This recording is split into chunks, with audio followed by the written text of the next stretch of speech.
Hello everyone and welcome back. This is Mary with Happy Pine Soap. Today we're going to learn how to make a triple ombre soap. This has beautiful gradations of color. It definitely reminds me of a sunset. And without further ado, let's get started. For this soap recipe, I used olive oil and avocado oil, as well as high oleic sunflower oil. Our hard oils are coconut oil, cocoa butter. I also included refined shea butter.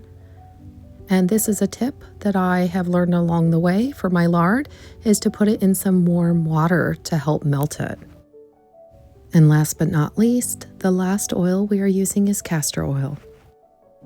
I like to weigh and add my hard oils all together before melting them, and then adding my soft oils after. Here you see me adding coconut oil, and now this is the refined shea butter.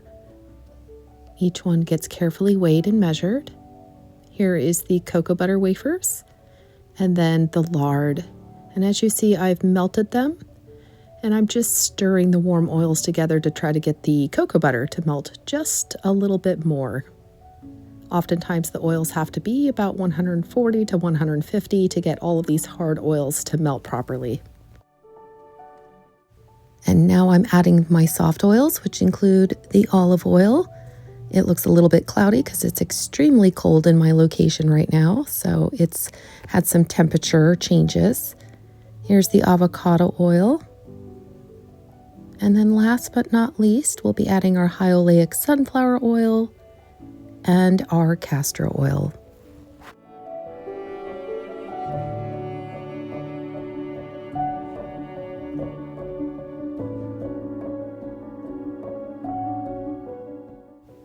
As you can see, now that the soft oils have been added to the warmed hard oils, the temperature drops pretty rapidly. It's about 108 degrees instead of above 140, and that happens just from adding the cold oils into the warm. And now we're going with our mica colors that I'm showing you here. These are all from Mad Micas. They are a wonderful company. I really adore their colors. For our colors, we're going to go with a half teaspoon of mica to a half tablespoon of sweet almond oil. And then on the right, we have my Snow White here. I like to use that instead of titanium dioxide, and that's getting a bit more. So 2 teaspoons of the white mica with 2 tablespoons of the sweet almond oil. And our fragrance is the brambleberry fragrance, which is supposed to behave well in cold processed soap. And here you see me mixing in my micas with a little mini blender. I like to gently stir them before turning the blender on to prevent a cloud of dust coming up into my face. And each one will get blended until they're nice and smooth.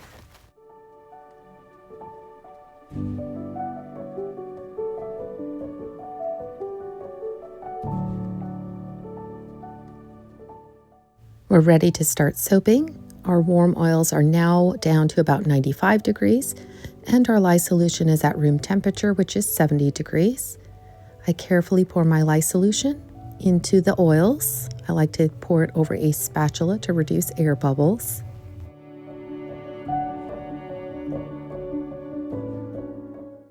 I'm gently tapping the stick blender to reduce any further chances of air being incorporated into the batter. And for this recipe, I only stick blended for about 10 seconds total. So I did a little 5-second burst, looked at the batter, and did another 5 seconds, and then I was done. I carefully weigh out my fragrance, so the batter is actually on a scale, and I'm measuring the fragrance for the appropriate amount and carefully adding it to my batter, and then I will stir it by hand just with the spatula to try to prevent any further acceleration where the batter gets too thick.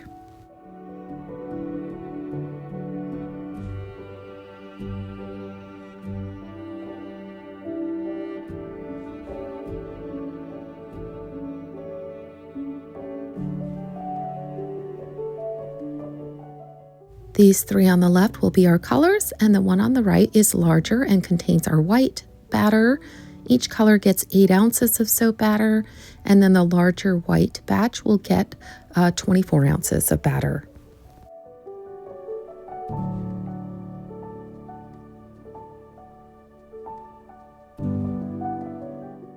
I'm checking the trace of the batter right now. I would say this is a little bit more than light, not quite medium, probably in between light and medium. It's a little bit thicker than I would like it, but this recipe does have a high amount of hard butters, so it's not going to be incredibly fluid like some of my other recipes. But I think this will still work.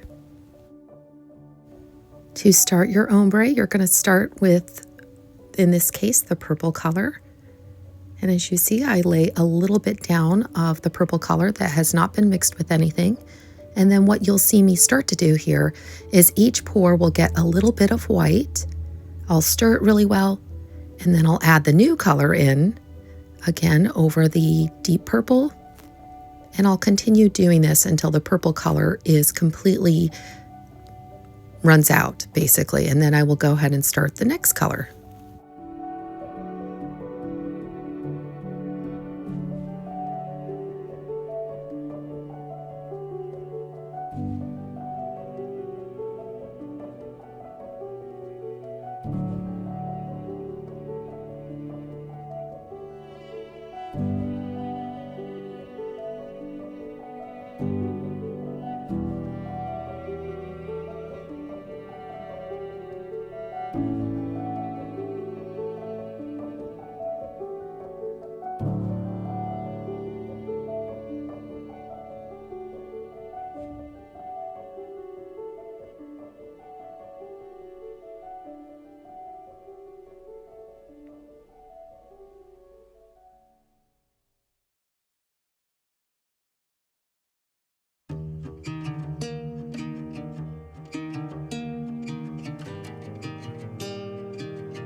Between this color and the next color, I decided to go ahead and gently tap the mold down to flatten it.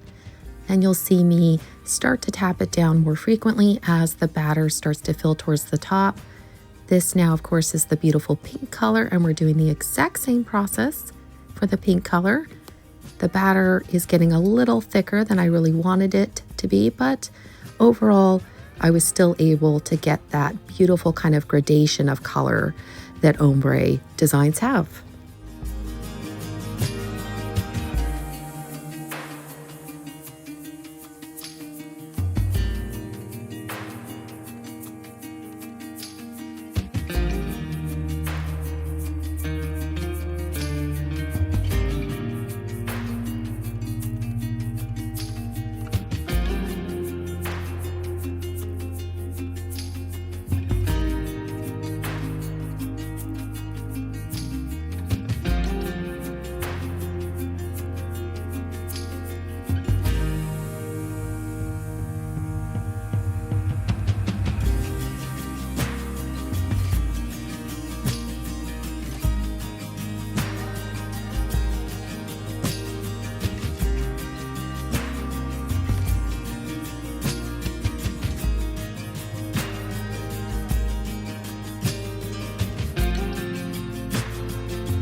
Here goes the last color in.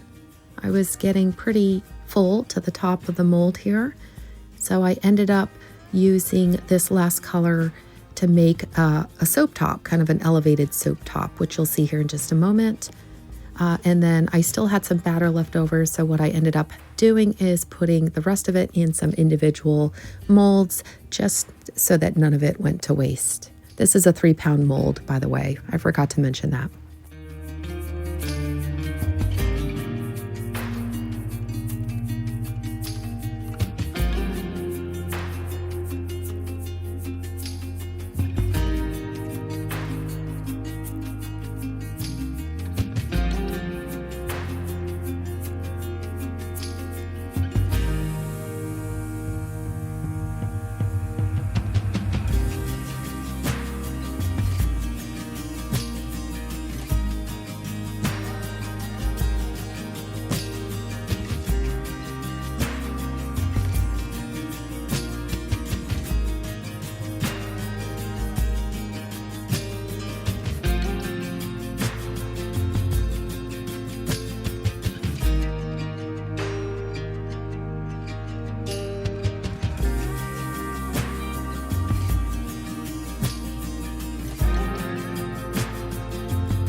As you can see, because the soap was pretty thick at this point, it actually lended itself pretty well to one of those textured tops that you see on some soaps. If it had been super thin still, I wouldn't have been able to make a textured top.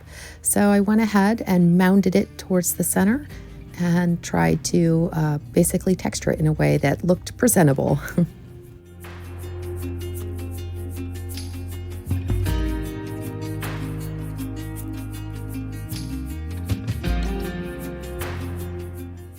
This particular soap was oven processed for a few hours in a warm oven before I cut it. I cut it about 9 hours later.